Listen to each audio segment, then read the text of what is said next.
From the news team at LinkedIn, I'm Jessie Hempel, and this is Hello Monday, our show about the changing nature of work and how that work is changing us. Today's show is hosted by Michaela Greer. Let's talk about email. Maybe you can't remember life before it. Perhaps you're part of the posse that remembers the thrill of the "you've got mail" ping. Whatever your first memory is, most would say it's a vital tool for day-to-day communication. But can you imagine your life without it? Our guest today definitely can. I'm talking with Cal Newport. He's a computer science professor, a New York Times bestselling author, and a podcast host. The title of his newest bestseller is synonymous with his mission, The World Without Email. Now, if you've ever taken a vacation and you felt the dread of returning to a full inbox, you might be on board with ditching our current model. But Cal says it's not really the tool that's to blame, but rather the way we approach it, and a mindset he calls the hyperactive hive mind. Here's Cal to explain. Email as a tool is great if you need to asynchronously send information over a digital medium. The thing that really caused all of the trouble is that once email spread as a tool throughout the sort of standard knowledge work workplace, it brought with it this new way of working. Now, you just mentioned it was called the hyperactive hive mind. That's my name for it. And I think that's the real villain in my story. The hyperactive hive mind is an approach to work where you say, look, we all have an inbox. We all have an email address tied to our name. Let's just figure things out on the fly. Ad hoc, unstructured back and forth messaging. If we need to do something, let's just go back and forth. If you need something from me, just let me know. If I need something from you, I'll grab you. We'll just take this natural way that small groups of people have always coordinated, and we'll just make it digital and scale it up for everyone in our organization and all of our clients and all of our vendors, et cetera. And it's this hyperactive hive mind way of working that I think has been a real disaster. And one of the visual pictures that you illustrated that it's sticking with me even now is getting these little pings and these messages and these emails, and it feels as though you have a tribe that you have to respond to right away. Why is it that we've been taught we have to respond and it has to happen now? And has hyperactive hive mind contributed to this? Well, there's two related effects happening. So there's the human psychology at play here, and then there's the workplace culture at play here, and both of them are causing negativity right now. Let's start with the ancient stuff. So, when I use the word tribe here, I actually mean it in the literal sense. I'm looking back 100,000 years where we're talking about nomadic hunter-gatherer tribes, the history in which we actually evolved most of the social networks within our brain. And so we have been evolved in that history to take one-on-one communication with our tribe members very seriously. And for good reason. This type of social cooperation was at the key to our survival. If I am not good in maintaining a social connection with you, then when there's a famine, 5 years from now, you might not share food. I might die. My genes might not get passed on. Okay, we take this seriously. The inbox, by happenstance, really conflicts in a terrible way with this instinct, because even though our prefrontal cortex says, look, those 600 emails that are in our inbox, these are not tribe members who need us. There's complete expectations in our company that we're not going to have fast response times. A lot of these emails are not even that urgent. Our frontal cortex might be telling us that, but there's deeper parts of our brain that says, these seem to me like tribe members tapping me on the shoulder, and I'm ignoring them, and that means the famine's going to be a problem. And so an inbox is like a social torture machine that's meant to keep a low level but consistent hum of anxiety because of the way it conflicts with our brain. Then we look at the culture of companies, the actual culture that you need to check these inboxes all the time. And here I think is really important that people think that this is just a malformed culture that we could fix by just changing expectations. But once we recognize that the hyperactive hive mind is how most organizations operate, when you have that workflow in place, you do have to check it all the time. Because that is the only way you have for people in your organization to make progress, to collaborate, to coordinate, to move information, to make things going, is ad hoc, back and forth, unstructured messages. If that is the only thing you have, then when people step away from it, it actually causes problems. Which is why my big point is if you're going to solve the miseries of the hyperactive hive mind, you're not going to solve it in the inbox. You're not going to solve it with your habits. You're not going to solve it with your hacks. You're not going to solve it with new norms.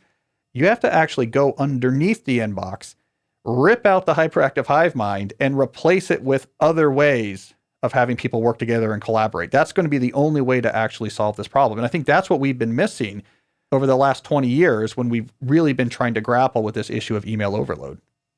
And this is such a novel idea that I want to just sit in it for a minute, because I believe you would have been writing this book before the pandemic hit.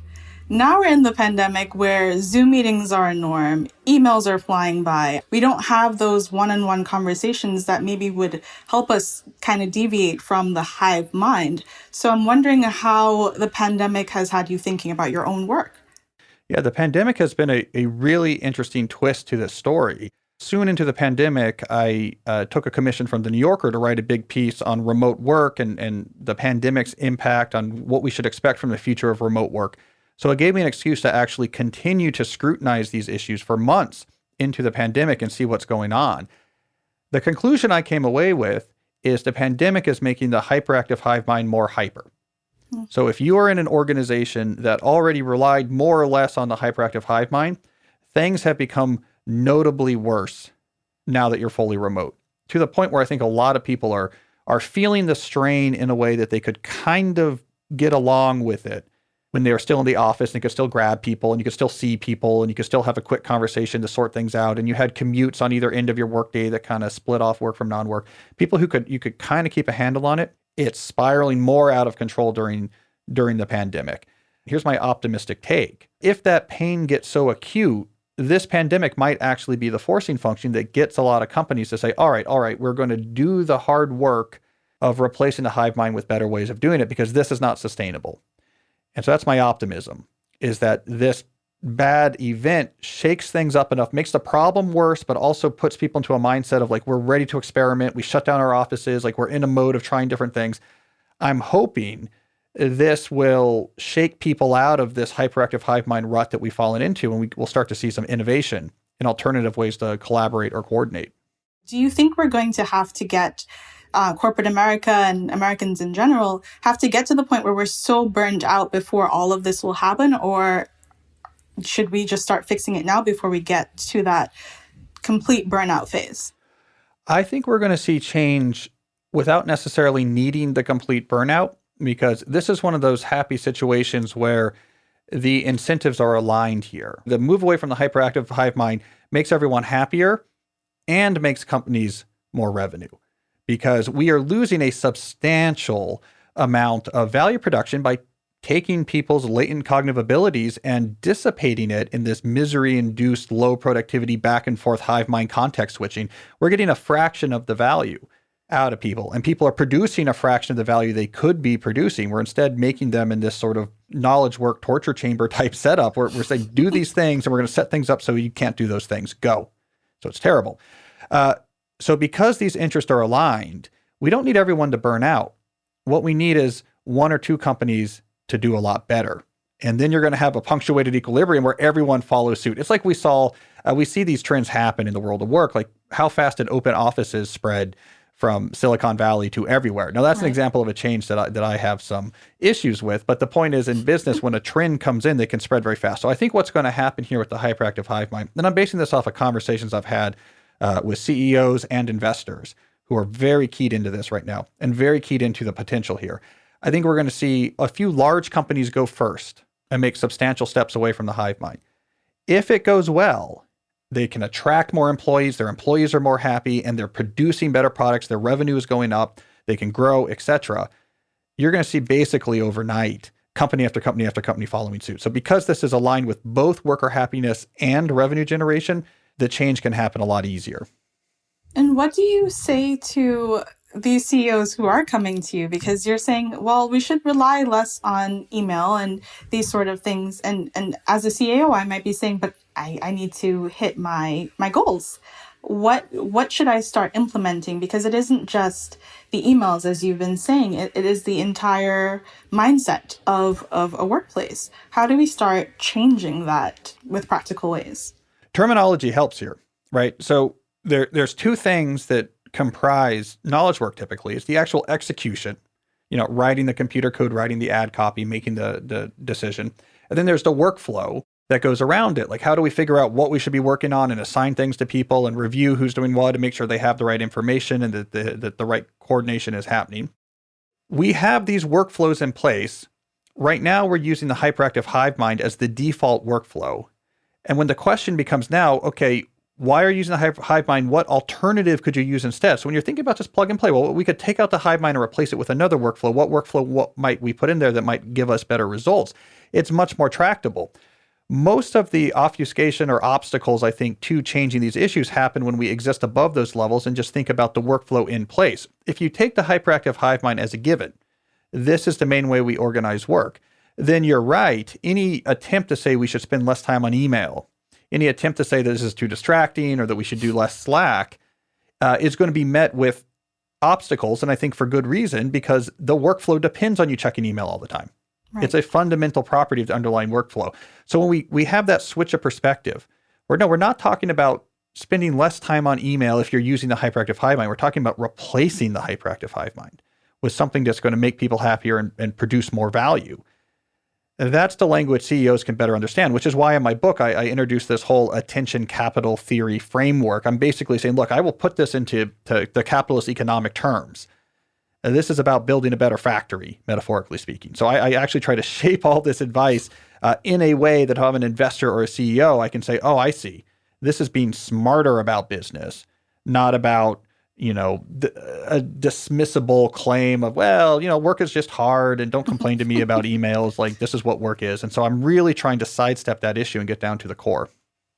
And for people who may not be in these decision-making places, we're reading your book and we're saying, this sounds really great. I'd love to employ some of this. But if I am to take a vacation, I'm going to really stress out and have some anxiety because I'm going to come back to a full inbox. So how should we start having these discussions within our company if we're interested in seeing this change?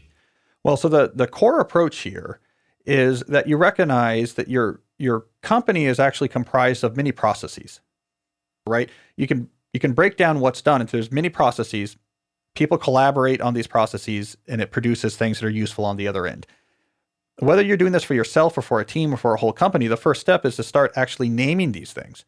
And an easy way to do this just in your own life is as you go through a normal day and you're answering emails, just start asking the question, what process is this email connected to? This email I'm about to send or I'm replying to, like underneath this, what process is this tied to? Oh, this is tied to the answer client question process. Oh, this email, I guess, is tied to the workout, technical issue process or something like this. And then just going through your inbox in a typical day, you can kind of list out like, oh, these are processes I'm regularly involved in. Once you see them, you can say, all right, most of these are probably being implemented using the hyperactive hive mind. Just we work things out with the relevant stakeholders back and forth, ad hoc, unstructured messaging. You can ask for each, is there an alternative process or protocol we could put here that would reduce the amount of back and forth communication required? And this is typically the key metric that you actually want to minimize. It's not time, it's not difficulty. It is how many back and forth messages does this process require to actually convert input into valuable output?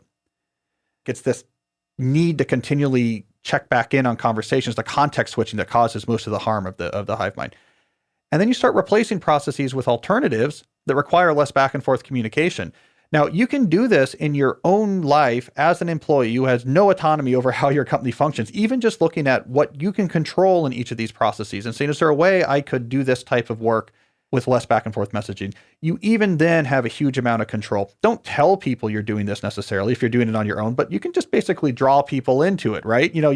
You have some report you have to produce. You could just say to the person you're emailing, like, okay, here's what we'll do. I'll have this in the Google Drive by noon on Monday. Get any edits you want in there by Tuesday morning, because that's when I'm going to grab it and do my final draft. If there's anything we need to discuss, I have this open Zoom window from 10 to 11, this office hour window on Wednesday morning, and I'll have the final thing up on Thursday. You don't have to tell them that's a process. But in your mind, you're like, okay, I've come up with a process that means we can get this report done with zero additional back and forth messages, right? And the other person's just happy that, like, great, this is off my plate. Someone's thought about this. It's not a responsibility I'm juggling in my brain. They don't care.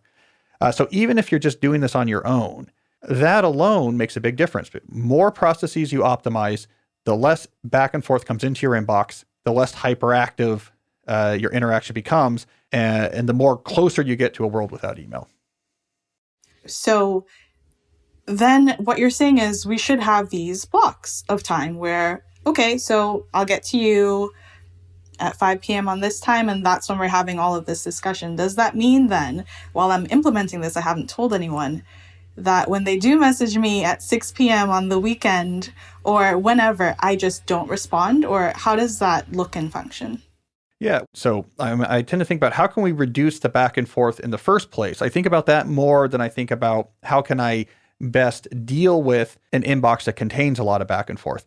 An inbox that contains a lot of back and forth, there are some things you can do. You can set some boundaries implicitly. You can batch when you check things. So there's problems with this. This can also cause a lot of anxiety. I tend to be a big believer, I talk about in the book, of don't explain your inbox habits in an autoresponder, just execute them. And if someone has an issue, you can talk just to that person. It's better to apologize to people who are actually upset as opposed to preemptively apologizing to people that didn't realize they were supposed to be upset, because you're going to make a lot more people upset. So don't do the Tim Ferriss thing. I only check email at 9 and 12 to better serve you. Best just check email at 9 and 12, and if someone complains, then you can explain. So I think all those things can be helpful, but I keep coming back to this underlying message, however, that it's a fundamental reality that processes that require ongoing back and forth communication require ongoing back and forth communication. Like Right. there's only so long you cannot service those conversations till it's actually causing a problem, which is why so many well-intentioned attempts to improve email overload that exist at the level of the inbox, they always usually fail. When companies say we're going to do no email Fridays, why does that not work? Because it means on Friday, nothing actually gets done because all of these different processes depend on back and forth ad hoc communication to actually happen. So I always come back to, I would rather not have the message waiting for me in the inbox in the first place. Then I would want to have good rules about how often I check to see if that message is there. We're going to take a quick break. When we get back, Cal and I talk about how culture plays into our email habits.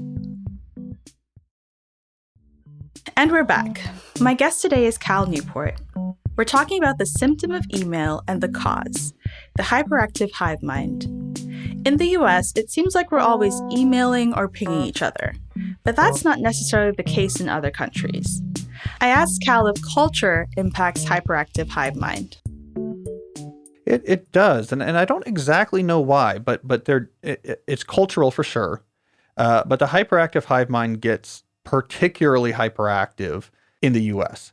Now, I don't know if this is partially just the culture of let's move, or is it, which I think might be more accurate, is that we put more work on people's plates here, right? We're, in some sense, we're more exploitative of our labor here than we are in other countries, because other countries have sort of deeper labor politic backgrounds where there's more of a back and forth between management and labor. And so I think that's really why there's more messages, more hyperactivity in the US, is because we put more on each other's plates.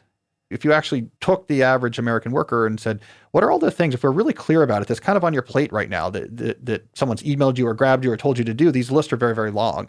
And so we just have way more hyperactivity to actually service.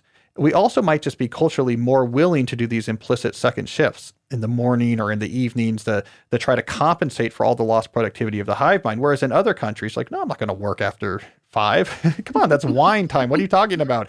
They're more willing culturally to protect that. We don't, and advantage is taken. How is it that we've found ourselves in this situation where we're so dependent on email? Well, this is like one of the more interesting things I think came out of the book is that it was basically accidental. A couple things happened at once. First, the tool arrived, and just the presence of the tool changed people's work habits without anyone telling them to, without anyone saying you should work differently. And it was just having this tool. It's very low friction. Just the interaction between us as humans and the possibilities of the tool pushed work into this new place that was not very good. So in the philosophy of technology, this is called technological determinism, but it's just the idea that the mere presence of a tool can actually change the way that humans are actually acting and behaving without any intention from the humans themselves. So email, in some sense, pushed us towards this sort of more hyperactive type of communicating. Why didn't we turn around and say, oh, this is no good, let's fix it? Well, this is the related issue. Knowledge work, for varied historical reasons, really insist on autonomy when it comes to personal productivity, right? It's like how you organize your work, how you get things done is completely up to the individual. We will give you objectives. We will measure your performance. We will encourage you. We'll put up mission statements, but how you organize your stuff and get things done, and that's for the individual. That mindset dominates in knowledge work. So once this hyperactive hive mind kind of emerged, there was really no mechanism in place for teams or organizations that easily come in and say, no, we're going to work in a different way, because we don't do that in knowledge work. There's some exceptions like software development, but most areas of knowledge work, we kind of just leave this up to the workers. So we're stuck with this lowest common denominator style of work, because as an individual, there's no way for me to get out of this trap. It feels like it's difficult for me I can't change the whole way my company works. That's the way we feel. And there's no habit of trying to change at the organizational level. Like, how do we identify tasks? How do we assign tasks? How much should each person be working on? We just kind of leave that to work itself out. So we ended up stuck in this really suboptimal way of working. And, one of my big arguments is like, well, we can just split execution from workflow. Yeah, don't tell the writer how to write or the computer programmer how to program. Fine. But we really should think a lot as a team or organization about how we assign things, how we figure out who should be working on what, how we review who's working on what, how we set things up so they can get the information they need. Those sort of details that surround the work, that shouldn't just be left up to the individual. We should be thinking what's actually best there. So I feel like we stumbled into the hyperactive hive mind, and now we're stuck in this quicksand. And so we're just working terribly. Productivity is stagnating, and we can fix this. We just got to recognize that no one decided this was a good idea. It's not a good idea. And it's okay for us to think more radically about different ways of working. After studying this, how are you approaching your inbox? Well, I have 6 inboxes actually. So I have email addresses for specific purposes, which allows me then to sort of set up expectations around each of these addresses. This is what it's for. Here's how you should use it. Here is what you should expect about answers. So my author's life, this is how I do it. At Georgetown, I have a different address for my collaborators and people in my department versus like administrative messages and, et cetera. More generally, what I do is I think about these things from the perspective of processes. Email is a communication tool I have among many that I can use to help implement processes. I'm constantly thinking about what are my processes and how do I optimize them to minimize back and forth communication. And it's an ongoing thing. I'm constantly changing. I'm constantly evolving. Things get out of control and I pull it back, but that's the way I think about it. So we've been talking a lot about email, but messaging services like Slack should also probably be taken into account. These have supplemented or replaced email for a lot of people, especially amid the pandemic. So I wanted to get Cal's take on this development. Are these tools helping or hurting? My basic premise there is Slack is just a reaction to the hyperactive hive mind. So if the hyperactive hive mind is how you're working in your organization, Slack implements the hyperactive hive mind better. It's like, okay, if we're going to figure everything out with back and forth ad hoc communication, well, it's better for that to be on channels than in an inbox. CC is a little clunky. It's better to have group chat. We should probably make this searchable. So this is why people have a love-hate relationship with Slack. It's a better tool for the hyperactive hive mind, so you like that about it. But the hyperactive hive mind's a terrible way to work, so you dislike that about it. So that's my thought on those tools. It's the right tool for the wrong way to work. And when I talk about a world without email, I really mean a world without the hyperactive hive mind. And whether you're implementing that with Slack or with email or with WhatsApp is all the same to me. It's that underlying approach to coordination that I think we need to get rid of. I think the hyperactive hive mind is one of the biggest issues that's actually facing the world of work right now. At the economic level, it's holding down productivity. And I've argued that if we didn't add in these secret second shifts in the morning and the evening, we would probably even see non-industrial productivity falling because of how disastrous it is for our cognitive capacity to be constantly tending these back and forth channels. And it's also completely immiserating. It makes people really unhappy. It's not a good way to work. It conflicts with the way that we're wired. I think part of the reason why we see so much coverage in the last 4 or 5 years of things like burnout, we see such a pushback with recent books like The Art of Doing Nothing and How to Do Nothing, these sort of pushbacks about even just the notion of productivity in general. A lot of that is being fueled by just how misery-making this approach to work actually is. Just like terrible factory conditions eventually led to radical labor politics, right? So it's a huge problem. People just have the wrong expectations. And I felt like I was out adrift on a ship in this ocean of business theory, thinking that no, the entire way we're working is broken. It just became such a big story. It took me years to pull it all together, but it became such a big story that it's one of the more important things I think I've worked on. That was Cal Newport. Check out A World Without Email at your local library or wherever you get your books. I haven't yet been able to implement all of Cal's advice, but I have made one simple change since our discussion. I disconnected my work email from my phone. Surprisingly, the world hasn't ended as I feared, but it has helped me create clear boundaries while working from home. I'm curious to know what you'll try. Feel free to let us know by posting on LinkedIn with the hashtag HelloMondayPodcast, or send us an email at hellomonday@linkedin.com. We're taking a little time to rest this week. Join us next Wednesday for office hours at 3 p.m. Eastern on the LinkedIn news page. If you liked the show, please take a moment to rate us and review us on Apple Podcasts or wherever you listen. Be well. Hello Monday is a production of LinkedIn. Today's show was produced by Sarah Storm and hosted by Michaela Greer. Joe DeGiorgi mixed our show. Florencia Riando is head of original audio and video. Dave Pond is our technical director. Michaela Greer, Samantha Roberson, Carrington York, and Victoria Taylor also support the show. Our music was composed just for us by the mysterious Breakmaster Cylinder. You also heard music from Poddington Bear. Dan Roth is the editor-in-chief of LinkedIn. I'm Jessie Hempel. Our show's back next Monday. Thanks for listening.